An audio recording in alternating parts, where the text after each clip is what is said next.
Welcome, everybody.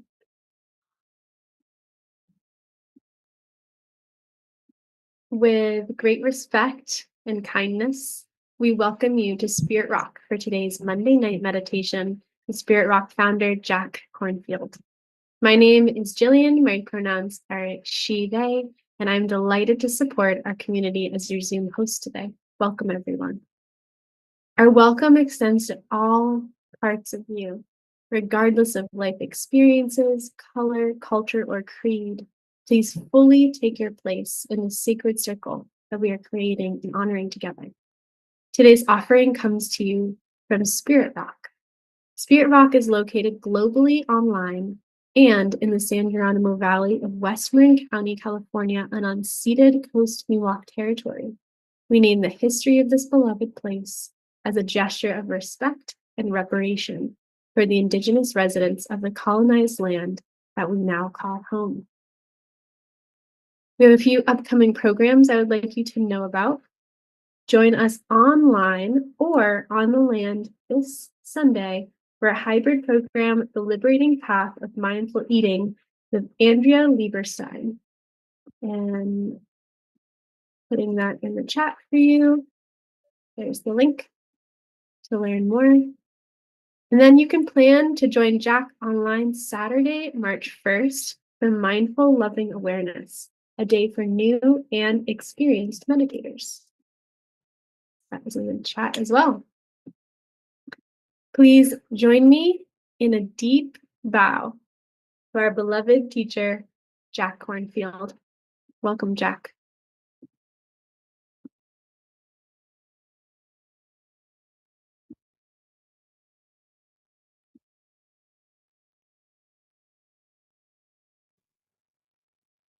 All right. Give me one moment, folks. We are having a tech gremlin moment. There he is. Come back, Jack.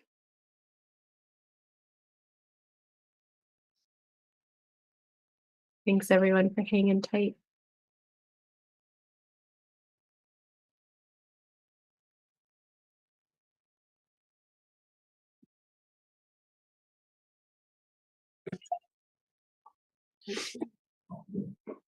Thank you, Jillian. Hi, everybody. Very glad to see you. Welcome to this Monday night sitting group and teachings. What'd you say here?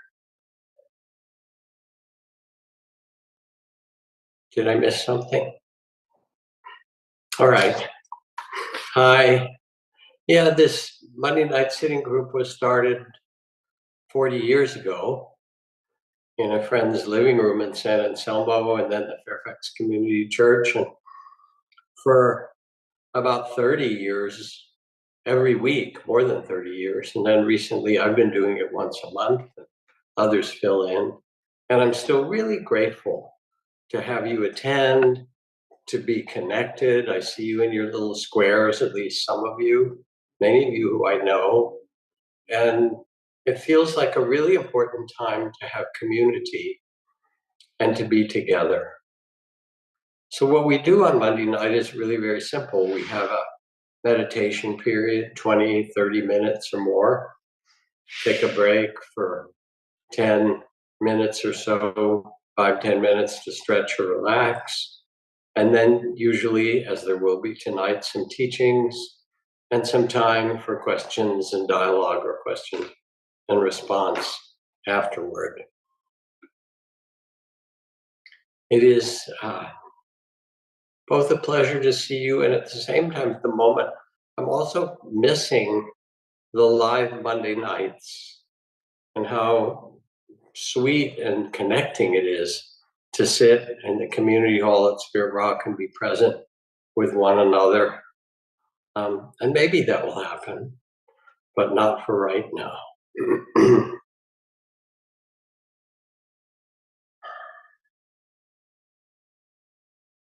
In these rather turbulent times, The theme for this evening is a rudder for crossing the wild stream or for navigating the times. And I feel like starting meditation tonight, I was kind of reflecting what would be a good practice for us this evening. And so I'd like us to do, at least I'll guide it for those who wish, a loving kindness or metta practice. How many of you already do sometimes a metta practice? Put your hand up. Basically, all the hands go up because it's part of the tradition and one of the practices that is spread most widely, along with mindfulness, here in the West. Now, what's true about metta practice is there are a variety of different ways to do it. One of the ways that you may have practiced is closing your eyes and systematically reciting certain phrases, picturing yourself or people you care about. May you be safe, may you be well, may you be happy, may you be peaceful, things like that. Another way of practicing metta that's also ancient and traditional is to invoke or invite the feeling of love to be in yourself without the specific words or images, more that you become a carrier of or a beacon of kindness. And whatever arises as you sit, thoughts, people, images, concerns, the response might be held in kindness, this too, held in kindness about yourself, others, the world around you. And of course, the ideal as you practice is to find your own way, to find what most naturally resonates with yourself um, as a gateway to open the heart, to feel the not just the loving connection with the world, but more deeply, to feel the state and that in the deepest way is who and so with this very small introduction, let yourself find a way to sit comfortably and at ease.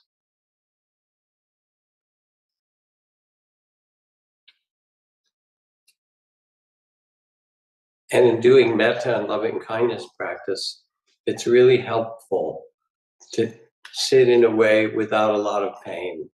It's very hard to do loving kindness when your knees are killing you. So let your body actually have a sense of care and well-being and rest in that sense of well-being.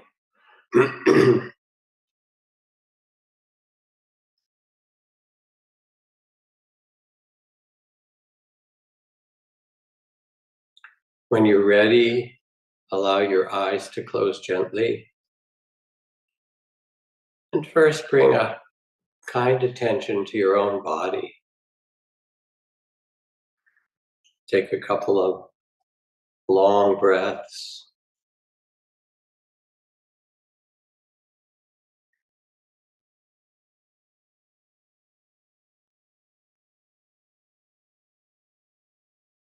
Let the eyes and face be soft and loosen the jaw.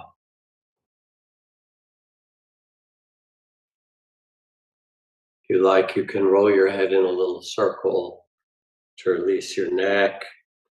Let it have a simple upright ease.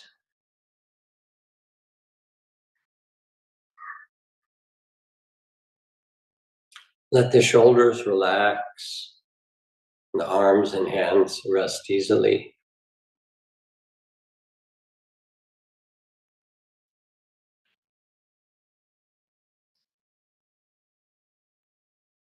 Feel the weight of your body and let yourself sink down or settle into your seat so you feel completely supported by the seat and the earth below. You can rest just where you are.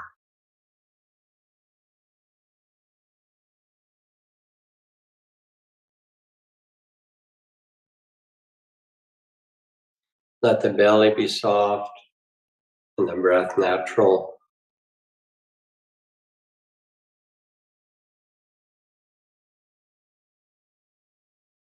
Let the heart be soft as well, to receive whatever arises with a spirit of kindness, compassion.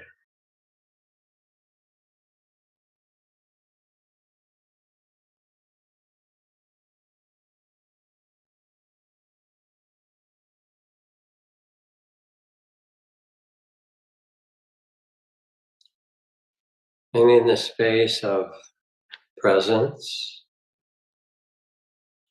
and stillness,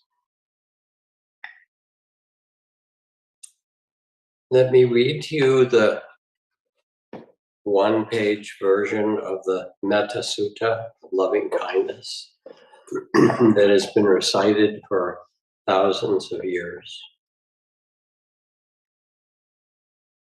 And as you listen,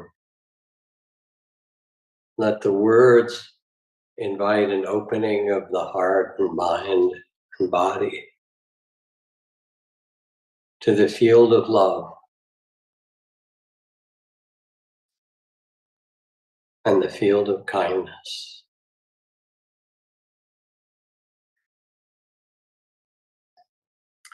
This is the work of those who are skilled and peaceful, who seek the good. May they be able and upright, straightforward, and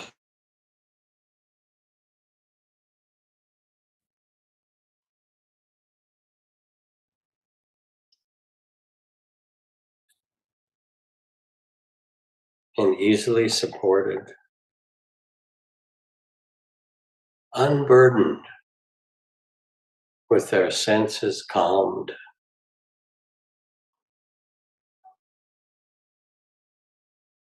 May they be wise, not arrogant, and without desire for the possession of others.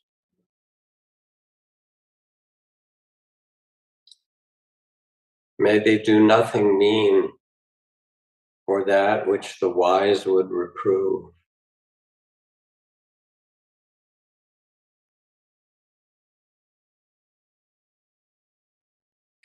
And resting in this simple goodness, let them reflect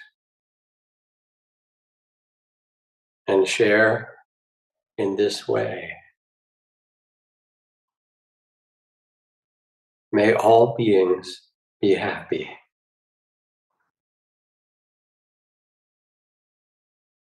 May all beings live in safety and joy.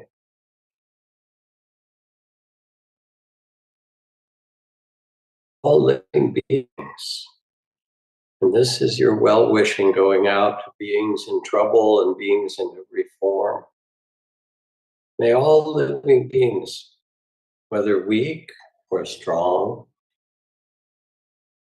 tall or stout, average or short, seen, unseen, beings near and those distant, those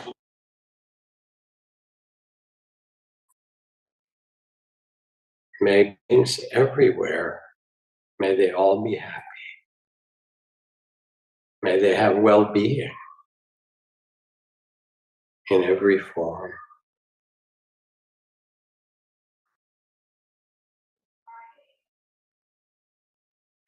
Let no one deceive another or despise any being in any state.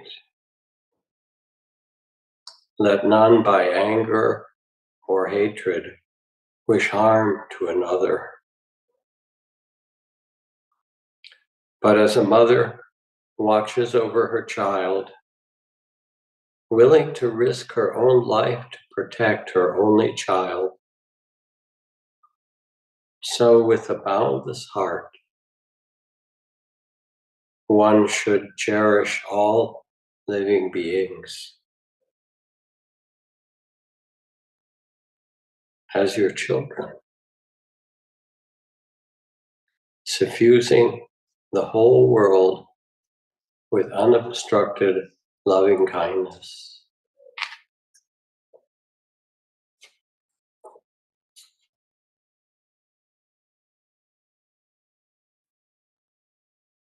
Above and below, around every quarter, pervaded with loving thought and care, sublime, standing or walking, sitting or lying down, during all the waking hours, may one remain mindful of this heart of kindness and this way of living that is the best in this world. And may your loving kindness with love-filled thought abounding beyond measure to beings in every dimension and every direction.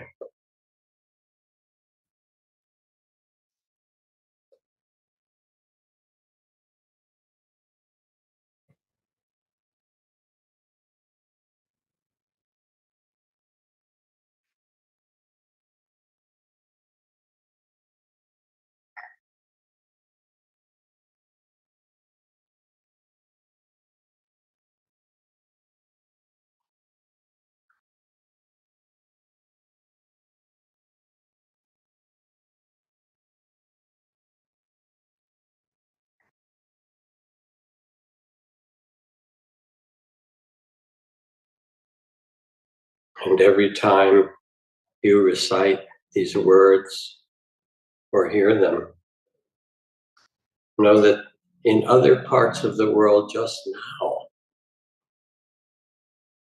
there are beings, people, reciting these same words and evoking the same spirit of metta. Always, 24/7, every hour and minute, someone is reciting and practicing loving kindness, and you can feel it. You join in the stream of kindness.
You can rest in the field of loving kindness, just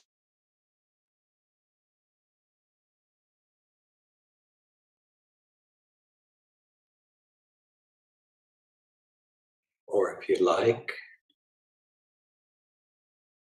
you can add the words of loving kindness in the systematic way that many have done.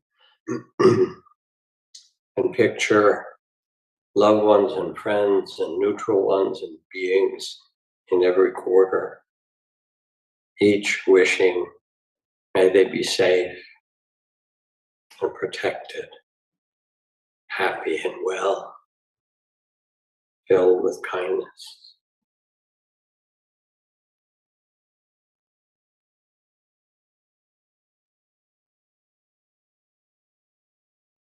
Or you can rest in the reality of the present, and whatever arises, whisper from the heart, held in kindness, held in kindness. The thoughts, the feelings, the people, the memories, the sensations, held in kindness.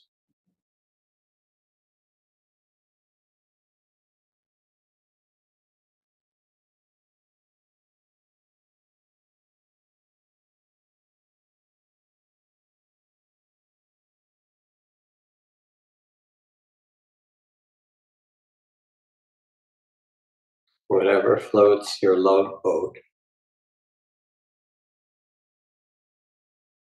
follow that.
And if the attention wanders, as it will, when you remember just the simple phrase, held in kindness, wherever it went, held in kindness,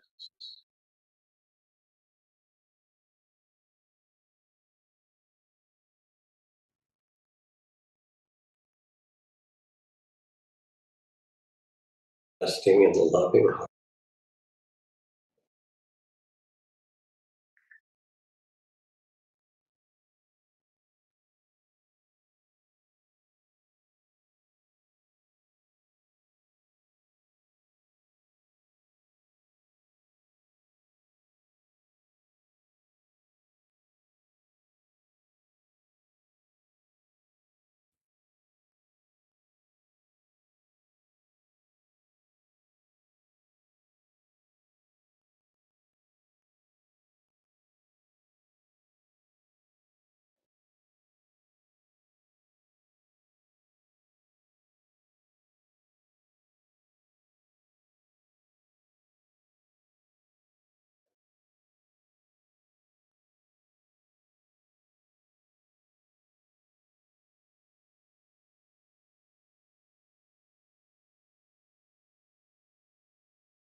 held in kindness.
If you wish, you can direct the field of loving kindness to parts of the world,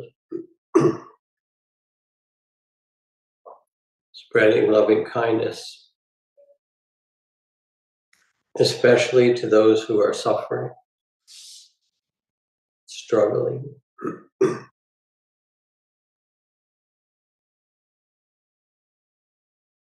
and to those who are causing suffering. May their hearts too become peaceful and loving, omitting none, it says, omitting none.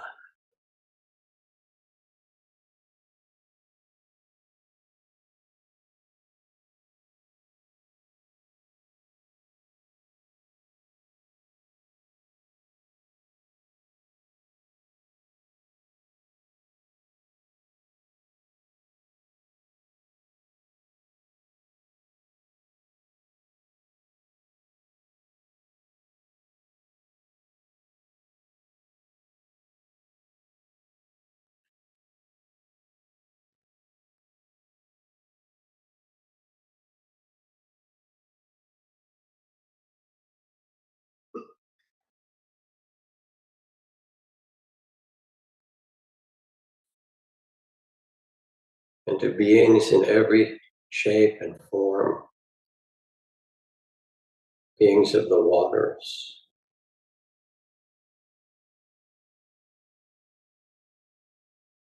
beings of the earth,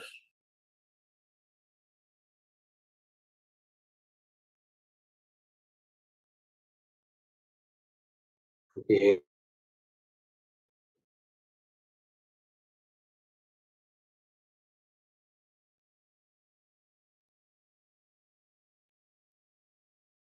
well-wishing to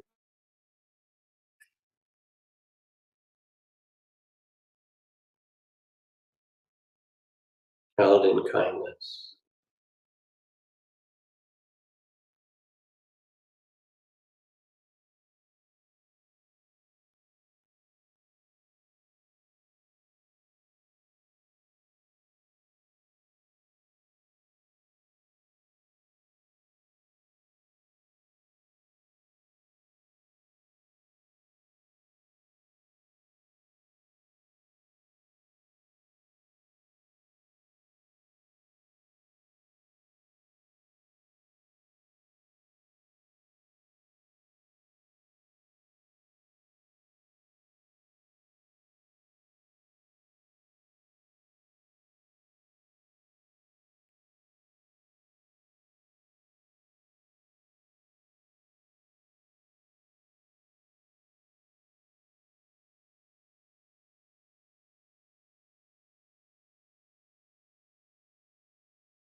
And finally, bring the loving kindness back strongly to yourself. If you like, you can even put a hand or two on your heart, on your belly, and hold this mysterious life you've been given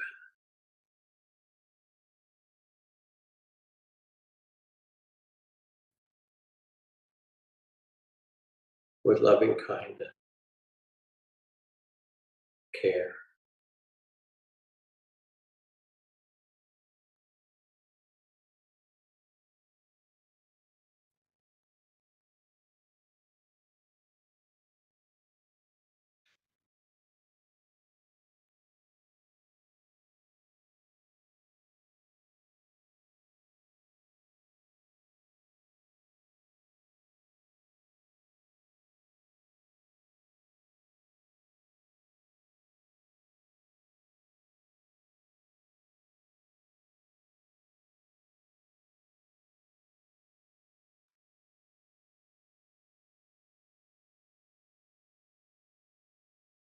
And feel yourself as a field of metta, loving kindness. And when you're ready, gently open your eyes. You carry the light of this loving kindness in your being through all you see and touch.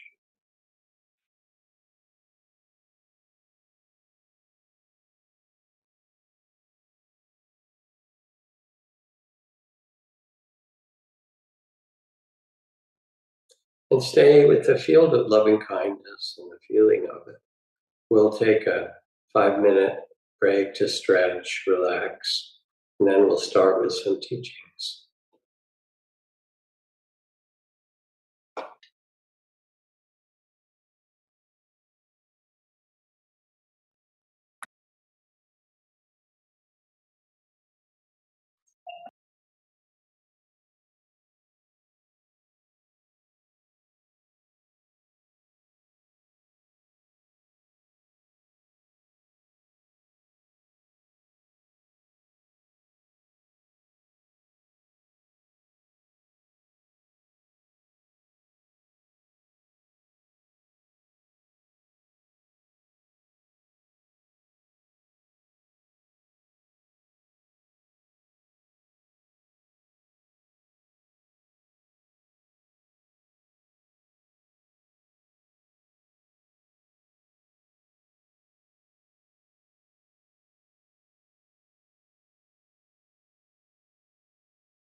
So welcome back from the break.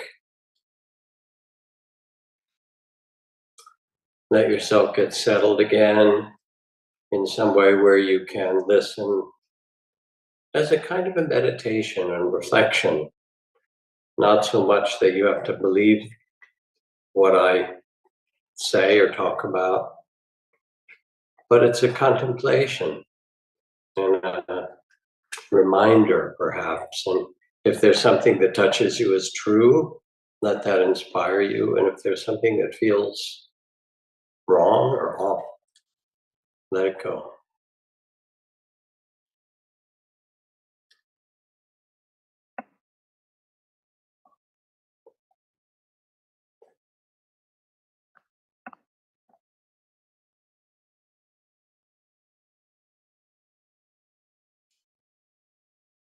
So, to begin with,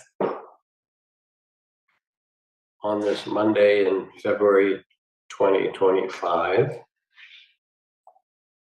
I recently returned from a pilgrimage in Southeast Asia, in Laos and Cambodia and Thailand. It was quite wonderful.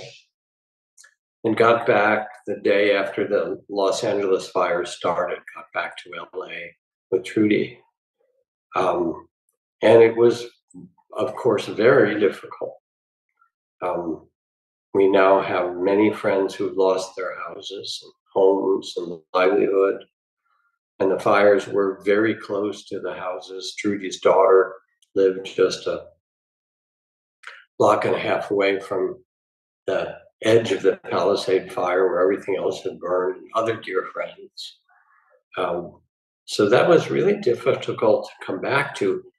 And it seems like our life goes along, we know what's going to happen, we have our plans. And then in the Buddhist text, there's a phrase that karma can change as quickly as the swish of a horse's tail.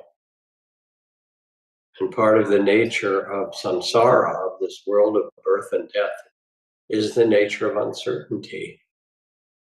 Everybody had their certainties about their life, and then for thousands, it was an enormous upheaval. And then we went from Los Angeles to lead a retreat in Costa Rica. And I love being in Costa Rica and teaching there because the greeting and the culture uses the word pura vida. It's kind of a hello greeting, like aloha, pura vida, pure life. And there's such a warm and friendly culture. It's probably the only country of its size that has no army. And it's also a warm and caring culture because it was never heavily colonized. They were fortunate. They didn't have gold or oil. So in other ways, they were left more alone. And it was a reminder of the Buddhist teachings of wise society, that if we live with a care for one another without an army, but with a mutual care, things can be quite beautiful. But now I'm back, as we are in the US, in a kind of maelstrom of change and cultural anxiety. And at least for many. And I want to read a poem that was sent to me by my friend and fine poet Alison Luderman this last week. Because when I read it, I wept at the end, since it describes some of the kinds of changes that are happening or being proposed. And if we think about how do we navigate these wild waters, how do we have a rudder? The first part is just to wake up to what's happening. Called Praise the Broken Promise of America. Praise deep mineral veins under the rich dirt and fossilized remains of dinosaurs turning themselves into gas for our benefit. Praise the exhausted earth, miles and miles of subsidized corn and cattle lowing from their hellholes in automated milking barns. This is not an easy poem. Praise farm workers rising before dawn, their sore backs and aching knees. Praise the myths that drew them here, stories eagerly consumed when there is nothing to eat but faith. Praise the courage of the reverend to look the dragon in the eye and preach mercy. Praise whatever hidden waterways are still pristine. Praise music that refused to play at the funeral of democracy and the killing cold that swept through Washington when a fake pope took power. Praise drag queens and lipstick lesbians, boys who are girls and girls who are lions, butch women wearing tool belts, and all the music theater nerds who are even now building new passageways, mapping the next underground railroad and suiting up to be conductors. Oh, everybody, get on board. This train will chug quietly across the Great Plains and over rocky Sierras into the desert where people still leave bottles of water and packets of food for the desperate, who've always been the lifeblood of this nation. It will stop in obscure hamlets to pick up fugitives with tears tattooed on their cheeks and fraying backpacks overspilling with contraband books. Praise the weirdos, because if anyone can save us, it will be us. And praise all the glittering illusions we gawked at, ignoring our own neighbors in favor of a 24-hour peep show on the internet. Praise the convict firefighters on the front lines in LA, battling the insurmountable for $10 a day. We gambled our future for a hot air balloon with a hole in it. Praise our reckless hubris and the infinite distractions of the hall of mirrors we find ourselves in now. And bless our overwhelmed brains, scurrying like mice for shelter. Bless our collective rage and protect the officers who stood up on January 6th and now see their attackers roaming the streets like rabid dogs. Oh, bless the animals we have always been in our coats and shoes and clumsy language.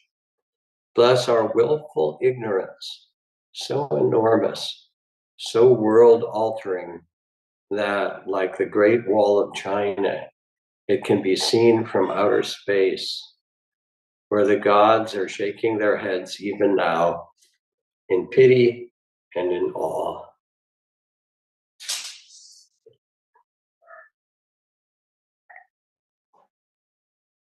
Now, mind you, I'm aware that that poem comes from a person with a liberal persuasion.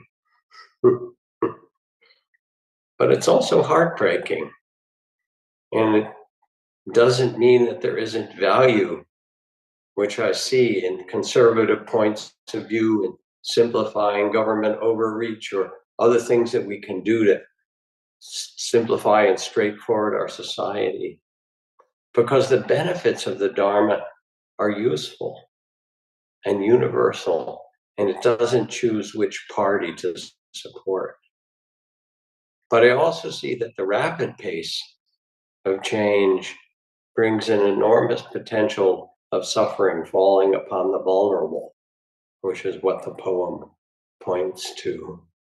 And I have a call from a friend who works at WHO and another who's been one of the main leaders in the USAID saying, you don't understand, for less than 0.5% of your American budget, you save millions of lives, starving children, HIV transmission stop, polio you're ending.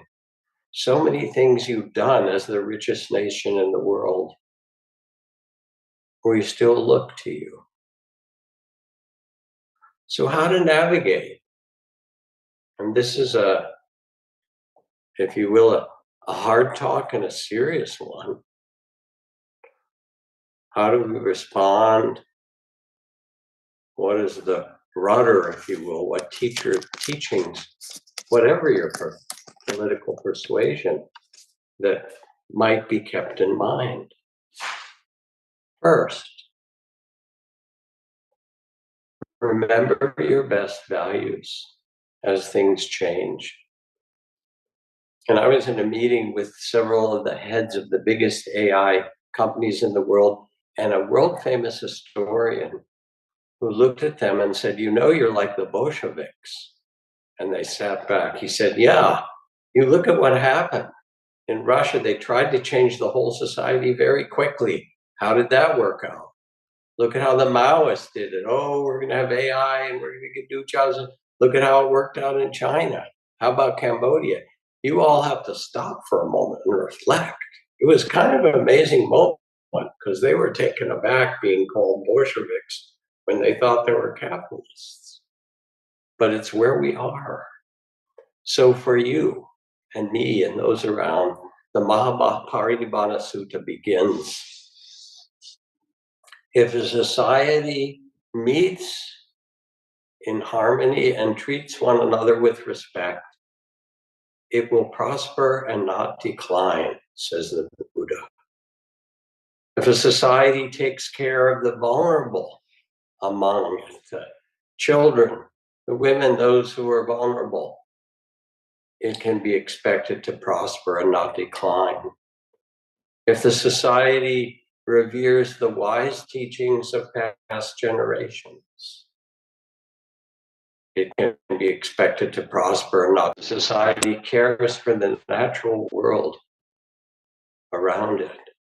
It can be expected to prosper and not decline. So these are the values of wise society taught by the Buddha. Respect, care for the vulnerable, care for nature. Remember your best values.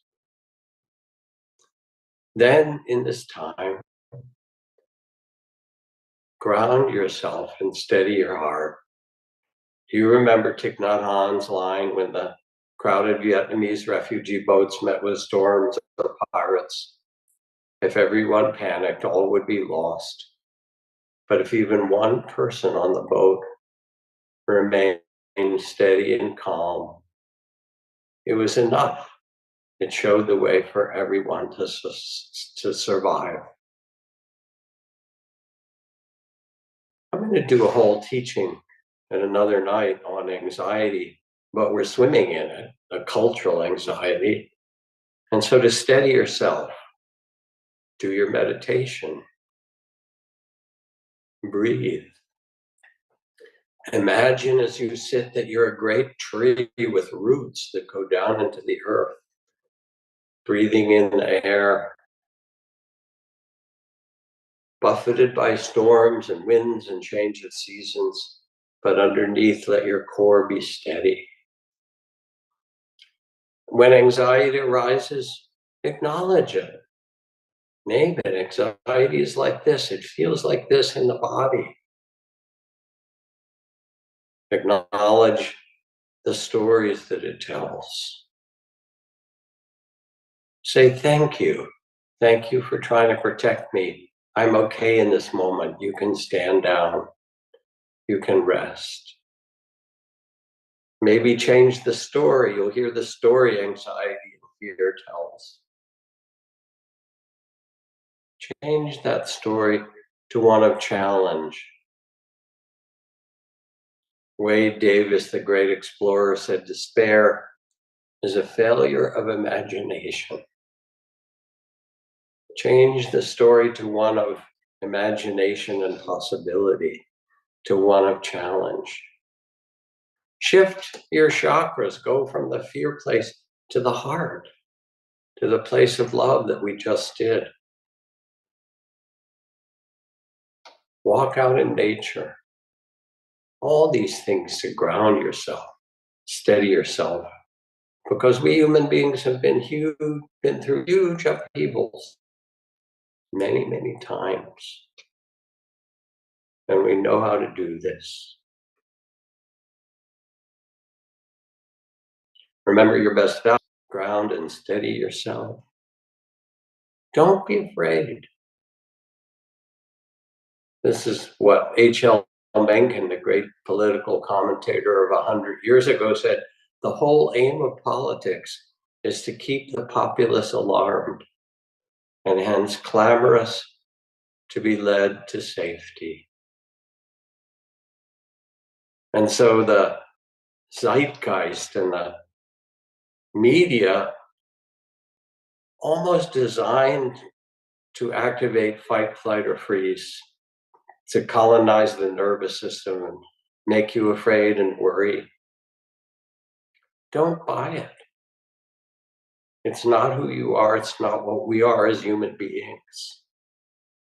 And when the terrified monks and maybe nuns who were practicing out in the forests around the Buddha came running after a night of wild animals and howls, what should we do? Please give us a protection. They were so alarmed. And he said, I will give you the protection. And that was the first time that the Buddha formally taught metta and loving kindness as a practice. He said, develop this and embody this metta, and you will be protected wherever you go. The name of ancestors that have practiced through hard times, up and down and around, with a loving and compassionate heart.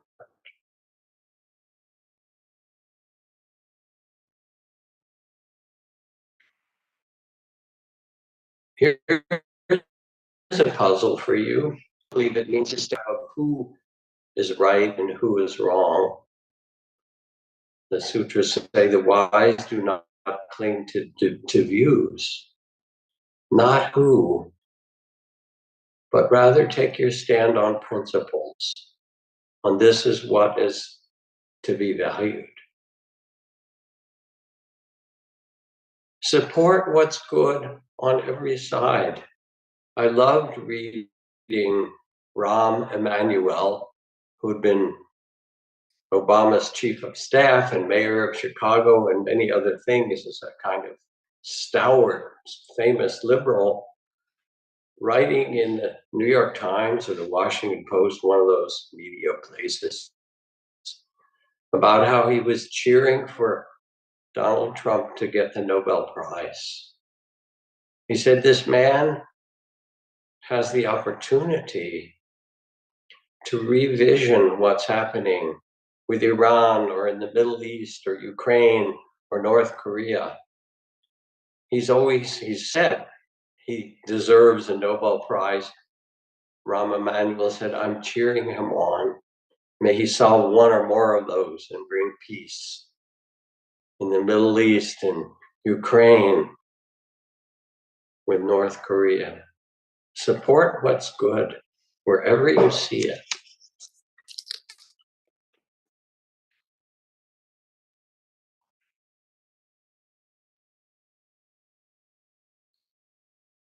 Take the long view. I'll talk about that in a moment. Live with integrity and the virtue of non-harming. So this is the Saleka Sutta. When asked, how do we live in a society where there are difficulties? This is the practice. Others will be cruel.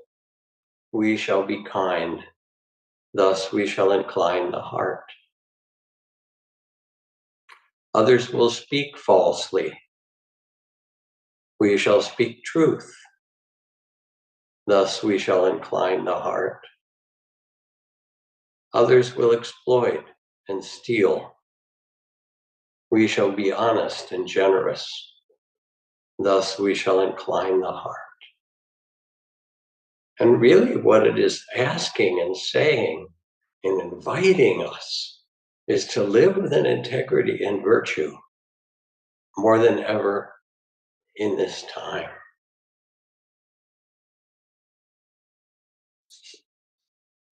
Let's see.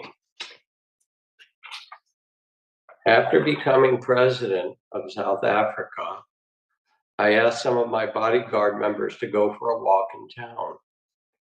After the walk, we went to lunch at a restaurant, and the waiters asked what we wanted, and I noticed at the table nearby a man sitting alone, waiting to be served. When he was served, I told one of my guards to ask that man to join us. The man stood up, took his plate, and sat next to me. While eating, his hands were constantly shaking, and he didn't lift his head from the food. When we finished, he waved without even looking at me and walked away. One of my guards said, "Madiba, that man must be very sick. His hands wouldn't stop trembling." "Not at all. The reason for his tremor is another," I said. They looked at me and I went on. "That man was the guard of the jail where I was locked up. Often after the torture I was subjected to, I screamed and cried for water, and he came to humiliate me. He laughed at me, and instead of giving me water, he urinated on my head. He wasn't sick.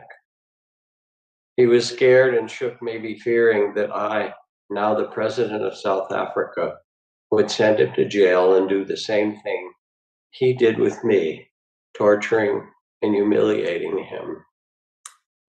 But that's not me. That behavior is not part of my character nor my ethics. Minds that seek revenge destroy nations, while those that seek reconciliation build wise societies. Live with integrity and the virtue of harming, non-harming. Others will be cruel. We shall be kind. Others will speak falsely. We shall speak truth. Next, from the teachings, do not be afraid to stand up and speak for these values. From the text again, truthfully will I speak, with good intention will I speak, for the benefit of all will I speak. Don't remain silent. A couple named Carrie and Lori Riding came home to find their rainbow flag on their front porch had been stolen and their house egged. Anti-homosexual vandalism wasn't what they expected in their close-knit Massachusetts neighborhood. As it turned out, it also wasn't what their neighbors expected. They got together and said, "Why don't we all have flags? They can't take them from all of us." So one of the neighbors explained to the Boston Globe, within days, the rainbow flag, the symbol of gay pride, was lying in solidarity with the Ridings on over 40 other homes in this family-friendly area. One person's act of fear and maliciousness created a powerful statement of love, said Lori. Love wins. Do not be afraid to stand up and speak for your values.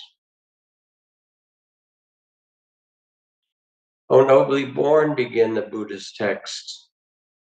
Remember the fundamental dignity and nobility of every single being and treat them that way,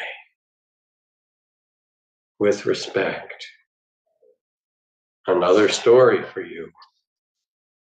In the early years of the Iraq War, this is a story from the New Yorker, a small unit of American soldiers were assigned to go to the holy city of Najaf.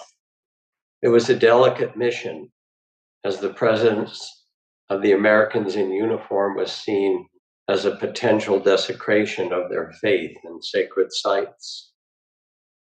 When the soldiers approached one of the revered mosques, hundreds of Iraqis poured out of the buildings on each side, fists waving, throats taut.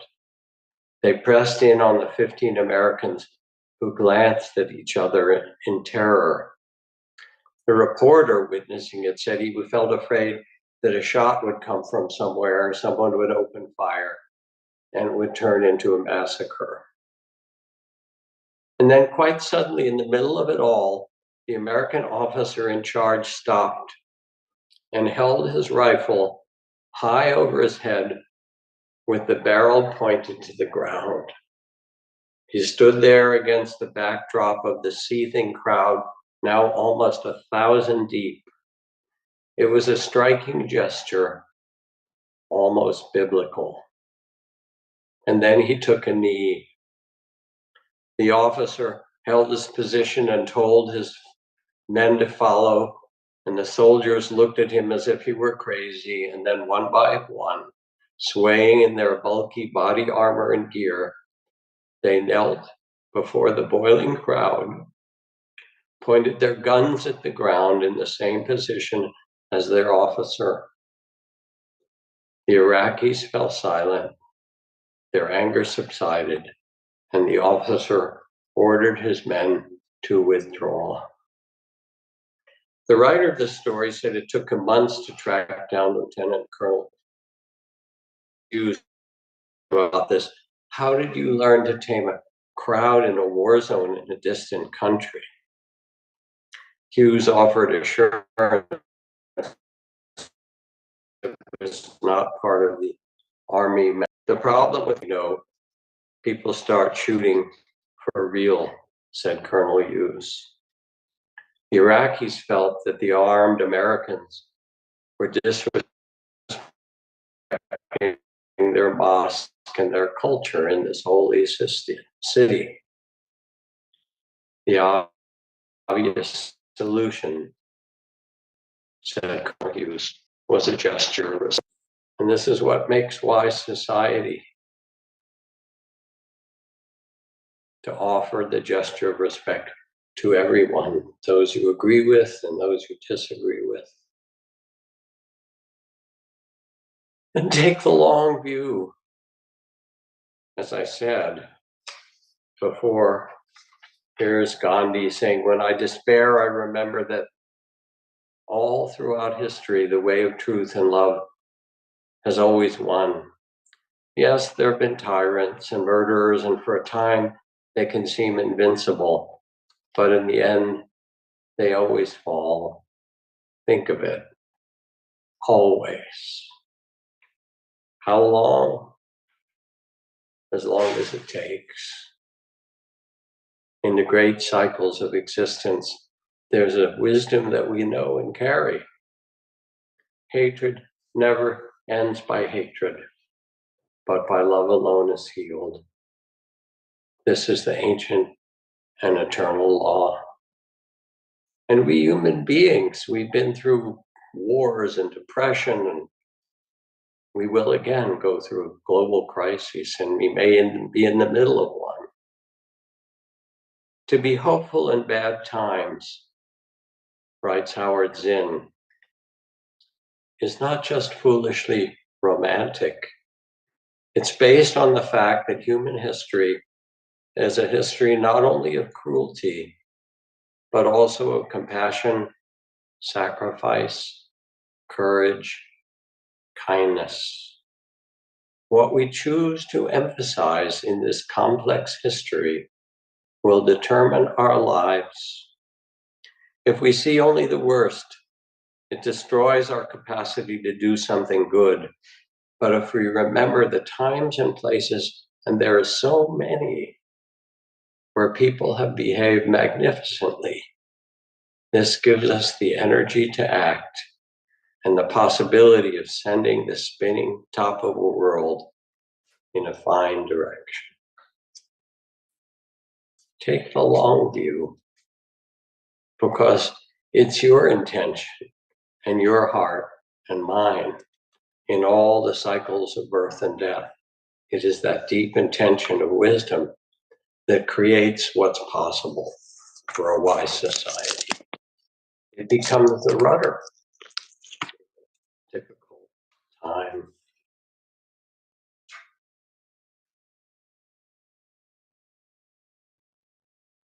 The word vipassana means to see clearly. Look with clear eyes. Believe in your own observation, your honest wisdom. Believe in science when it's good science. Believe in heart. As it says in the Kalama Sutta, do not follow what others say. See for yourself. This is harmful and this is of benefit. Have the clarity and courage to not avert your gaze. Yes, times can be difficult. Did it never occur to you, it says in the text, that suffering will come to you as well? We're in this together, this human realm, subject to joy and sorrow, gain and loss, praise and blame. All of these things. You become what's called a make-weight. In the old days, when you went to the market,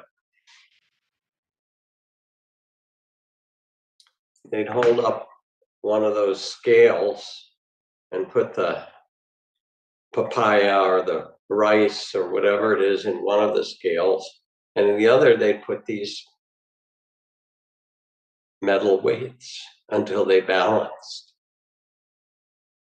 The make weights are the name for the tiny little weights after they put in the 1 pound or 2 kilo weight.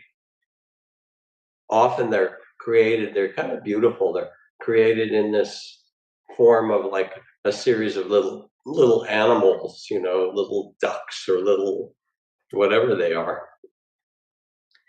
And they get added when you add the last make weight, then the scale turns, the scale goes down. It doesn't take a lot at some times for us to add our goodness, to serve, to care, to support, to awaken. You can be that make weight that tips the scale. Join with others. Taking refuge in the Buddha, taking refuge in the Dharma. We take refuge in the Sangha, the third of the refuges. Especially in difficult times, I can't tell you how important community is, because we can easily get isolated. And there are 1,000 ways to do it. To find others, to create affinity groups, to join service organizations in your neighborhood around you, to stand up to be, whether you're political or social, or whether you join with artists, to reach out, to say, let's do this together, let's support one another. There are 1,000 small ways to do it. And now is the time. 12-year-old Matthew Flores of Sandy, Utah, approached the mailman, his postal worker, Ron Lynch, and asked if he had any extra advertisements or random newsletters. Matthew explained that he loved to read, but he couldn't afford books, and even the bus fare to the library was too much most of the time. So he'd take anything the mailman had that was extra. Ron Lynch was floored. He didn't want electronics. He didn't want to sit in front of the TV playing games all day. The kid just wanted to read. Lynch told the local newspaper and asked his Facebook friends for reading material. Soon, Flores was getting books sent from all over the world, the US, England, India, South America. For his part, Flores said he plans to read all the books and then share them with other book-starved kids. It's simple. And that's maybe the last, to live like a bodhisattva. Now is your time. We're all survivors, and your ancestors brought you here. They survived. We know how to do this. You've been training for this for a long time in your life. How to stay steady, how to keep your values with integrity, how to care for one another. The bodhisattva enters the realms of the hungry ghosts, the jealous gods. They happen to live in Washington, D.C. these days. Lovingly enters the realm of all beings, deliberately, to bring support and loving kindness, compassion, to help alleviate suffering.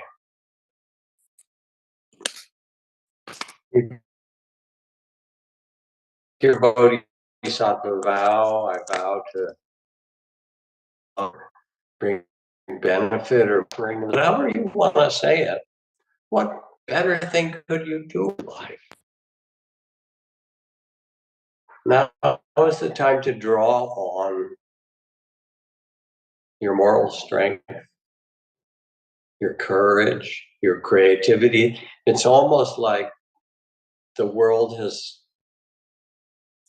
orchestrated this because the globe needs a reset. We know this with climate change and warfare and racism and AI and all these things happening.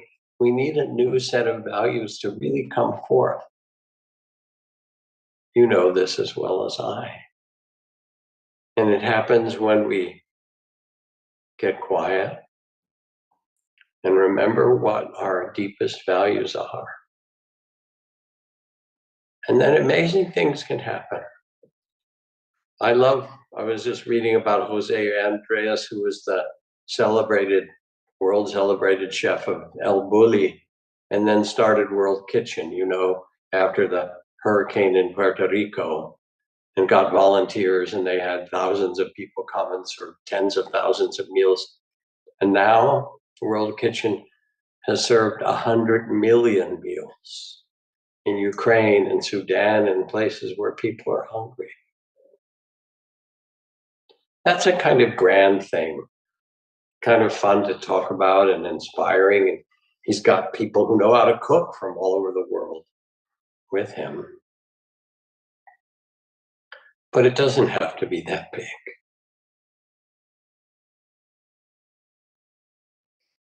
It's the kid who said, "Do you have any books or anything I can read?"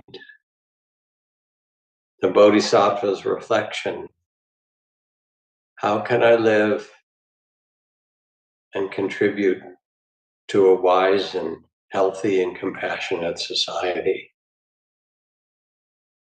How can I be part of us meeting in harmony and respect? How can I support protecting the vulnerable and the natural world around us, and respecting the wisdom of generations before? And for me, it's the same. I'm listening. I don't even know what to do.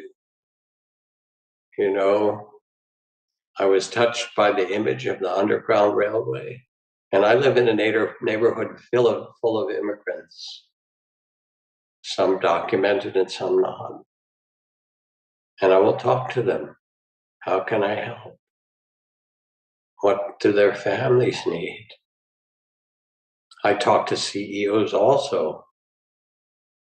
But you can lobby, educate, create art, sing songs,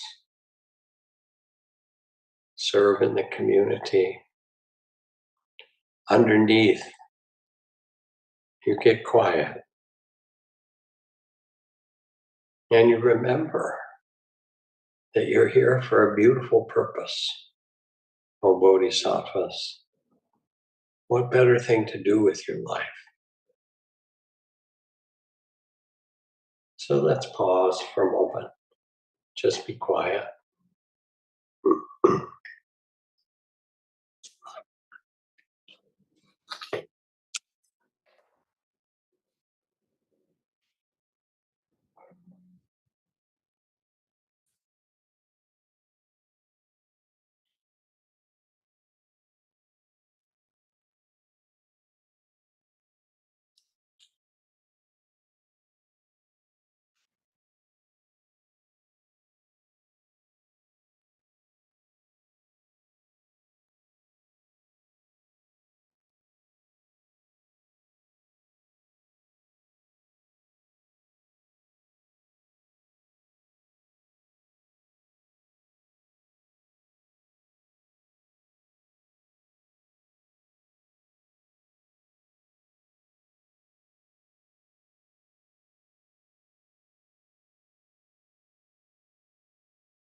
It's a confusing time in some ways,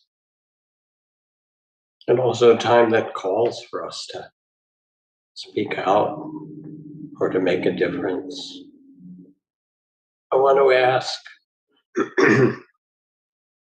if anyone, there's a lot of you on the screen, just for the fun of it, who might be willing to be a conductor on the Underground Railroad?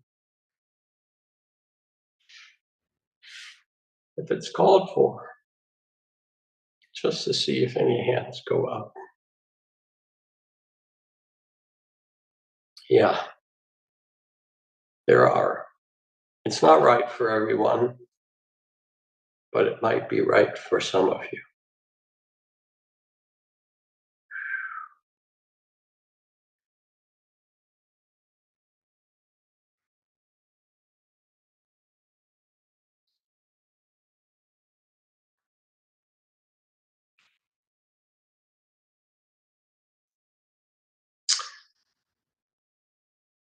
Let's open the community space for comments, question, dialogue for a little bit before we end the evening. If you want to raise your little hand on the screen and you can be spotlighted. Jillian, can you do that? Nancy. Yeah, it's so interesting because today I live in Los Angeles, and today I went to Homeboy Industries. I'm sure you know Father Boyle. Yes. Well, and he has just written a book called Cherished Belonging and the Healing Power of Love in Divided Times. And and and I mean, I just got it today. I'm only on page 27. So, but I mean, he just is um, so heartfelt about seeing the goodness in everybody. And one of the things that I just love so much that he says is instead of punish, I mean, he works mainly with gang guys who've been in prison, and what he encourages us to do is to see the pain instead of the behavior. Yeah. And I feel like that it could be very helpful. I don't know how to work when you see the pain in the people who are calling the shots right now, but those guys are in pain. I don't know. Anyway, and and I think that's kind of where you were saying the Buddha comes from. That we have to understand that people really, if we treat each other with kindness and love, and that people won't be cruel. If we can understand each other a little bit more, understand the pain that causes this behavior. So thank you first, Nancy, because I can feel the inspiration. And Homeboy Industries and Father Greg Boyle is a real inspiration for me from his first book, Tattoos on the Heart. I can't recommend it highly enough because he takes people who would be thrown away. They're not just some of them undocumented, but in this case, he takes people who've been in prison for murder, for shooting one another, and he loves them. Mhm. And they change. And he sees their pain. He knows the He pain. sees their pain, and he also sees their goodness. And he has a word I wouldn't usually use for Father Greg. He has a wicked sense of humor. Oh, he does. And that's another power we have to make art, to make this into humor, to turn where we are, into something different, which is really what you're saying. So I feel your inspiration, and I thank you for sharing it. and it's like, okay, what do I do now? But anyway, and I thank you too. You can ask Greg. You know, you can work at Homeboys. It's He's great. a little, well, it's a little far from my house, unfortunately, but anyway. You'll find. You will. But Thank you. thank you. Thank you. Thank you. Thank you.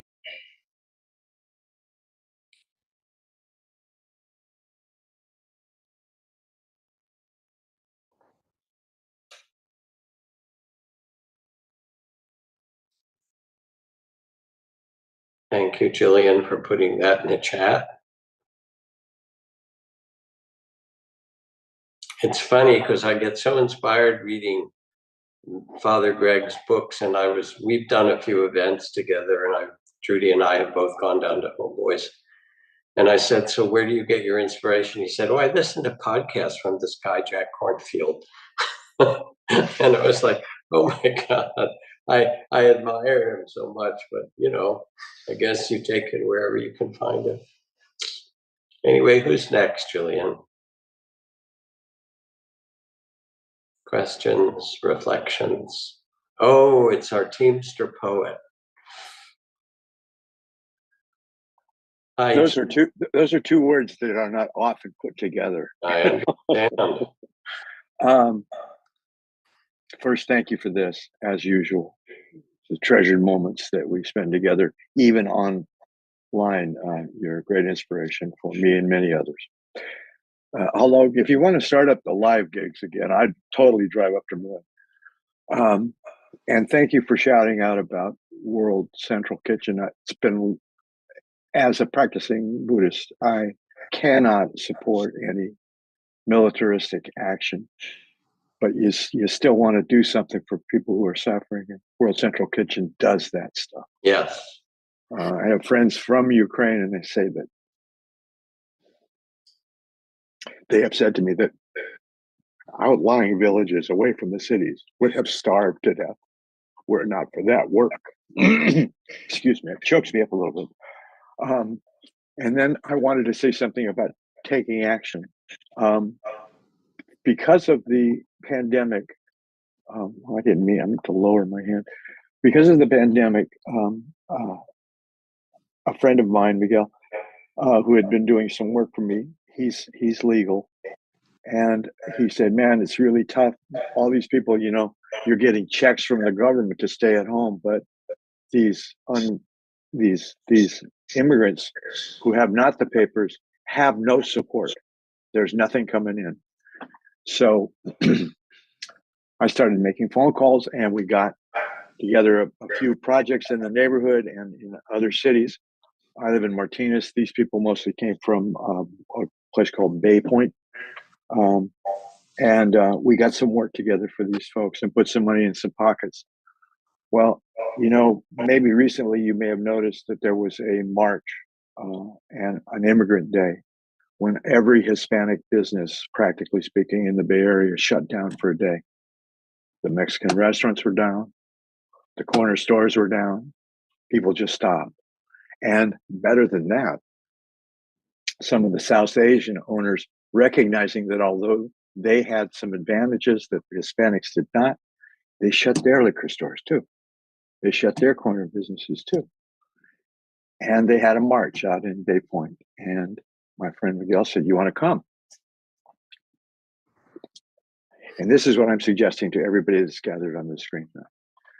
Find out where that march is. Having old white people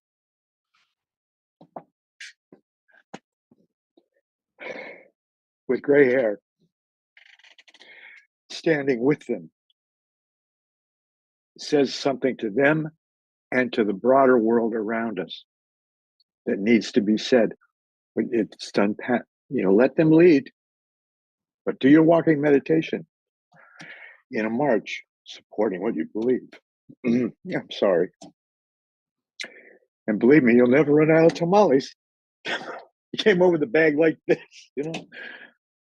Give it a thought. A lot of us are living on Social Security or in retirement.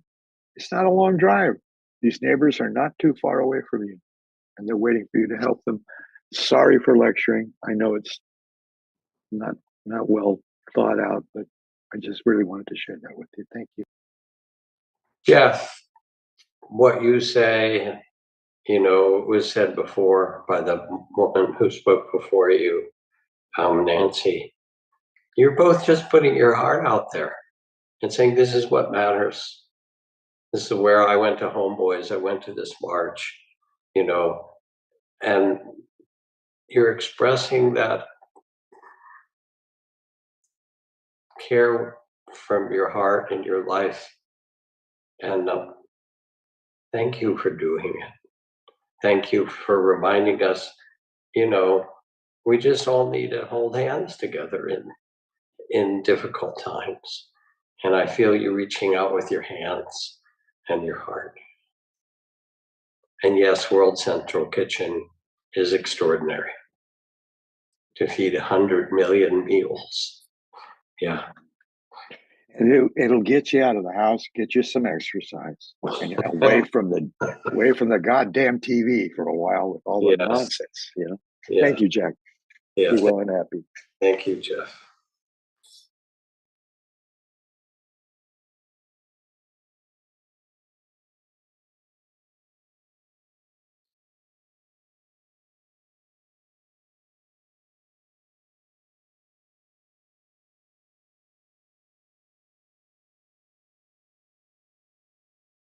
Hello, Paulina. Oh, Padma. Padma. Lotus. I just, first of all, thank you so much for being the elder, reminding us to let go of fear and stand in solidarity, and also stabilize the mind and not let it go 1,000 places. When Nancy was speaking, what came to me was, in spite of doing all the things that I do at work, seeing people from where they are, being able to do that. As soon as she said we should be nice to each other, the first thing that comes to my heart is, well, let them be nice, then we will be nice. In that tone, I hear that inside me. And at this point, I have to acknowledge that this is where I am. This is how I feel. It's not like I can deliberately go and be rude to anyone. But even when I'm driving, I'm suddenly thinking, I wonder if the car in front of me is a Republican car or a Democratic car. And I'm very sad that this is what it has come to. But I also appreciate that I am on this path.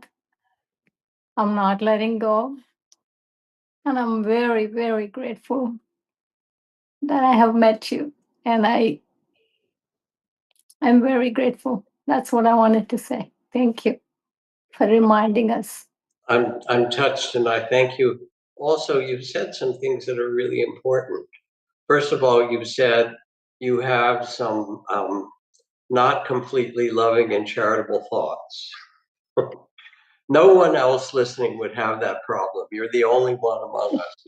But the fact that you fess up to it is itself actually rather comforting to other people, because I myself have had at times what one might call un-Buddhist thoughts toward people. But then, because we've learned to practice, and I see them. Even in traffic, this small thing, and it's not who's a Republican, who's driving in a way that's, cutting people off and so forth, and I can feel. And then it's become really a practice for me.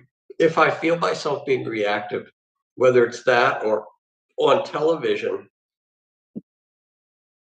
I picture them as a 5-year-old kindergartner going into school. All right.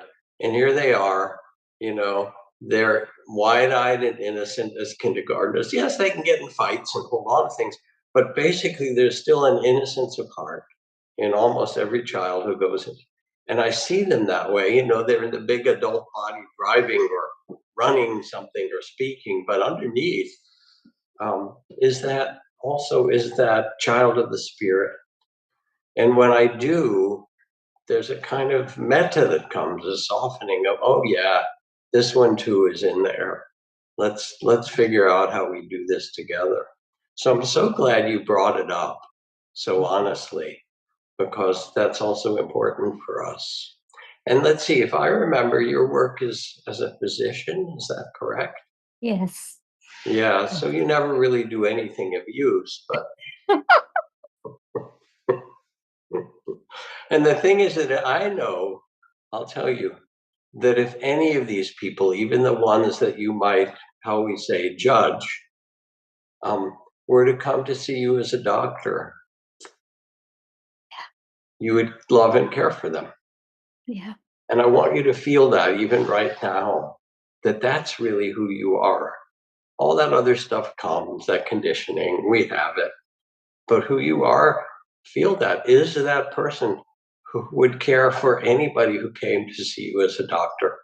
And that's your pledge, but it's really your true nature, your nature. So thank you, Padma, thank you.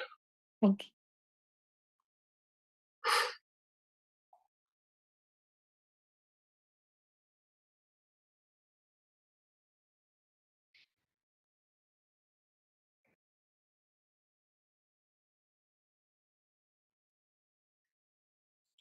That could be a good place to stop. What do you think, Jillian? I think so. Yeah, I mean, what I hear from, Nancy and Jeff and Padma, is our good hearts. And we admire, whether it's going to homeboys and seeing the transformation of people that you would think would be thrown out. And Father Greg doesn't throw anyone out of his heart, or Jeff and his work, or Padma, that actually this is who we are. And we need each other to remind each other to stand up, to be honest, and with that honesty also to be really loving. It's so funny talking with Padma. It's as if, her mind, the mind has no pride. It'll do anything. It does all these things, but you can feel her good heart and evoking her work, her care as a physician. That's really true, as it is for Jeff and Nancy and you. So may these teachings that are thousands of years carried for you to this time give you sustenance and reminder and courage, strength, and love. Thank you.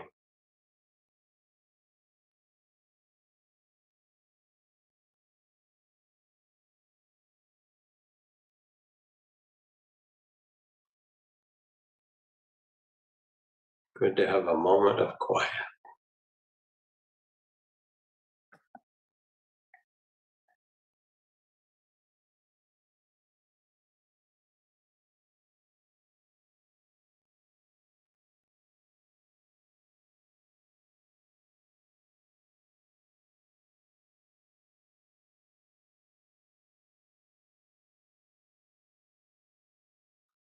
I'll see you out there, wherever we are. We'll do it together. Good night.